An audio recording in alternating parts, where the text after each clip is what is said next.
3 নম্বর। আচ্ছা এইটাকে দেই 2 নম্বর, এইটাকে দেই 3 নম্বর, আর এটাকে দেই 4 নম্বর। হ্যাঁ, আচ্ছা ঠিক আছে।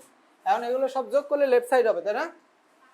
আচ্ছা, সুতরাং 2 যোগ 3 যোগ 4, তাহলে ফলাফল হচ্ছে লেফট সাইড সমান, এগুলো সব যোগ করলে লেফট সাইডে এটা হয়, তাই না? এগুলা যোগ করলে এগুলো দেখাবো না, একবারে দেখাও।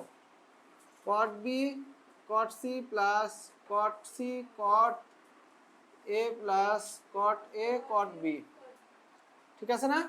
এটার মান বের করতে হবে, বের করে এটা 5 নং দিয়ে রাখো। আমরা দেখছি এটা 10 কটের অঙ্ক, দেখলাম তো অঙ্কটা আসলে কিসের। এখন অঙ্ক 10 কটের হলে আগে শুরু করতে হয়, জায়গা থেকে আমরা জানি। তাহলে এখন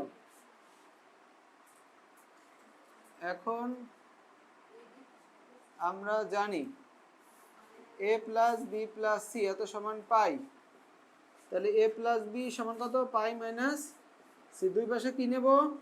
কট, কারণ এটা কটের অঙ্ক। বাকি অংশ পারবে না, কারণ করে তো দিছি। কত নম্বরে ছিল এটা? এই যে 4 এর 1 এ ছিল এটা, এইচ ডাব্লিউ, এই যে লিখে দিলাম সেম অ্যাজ 4 এর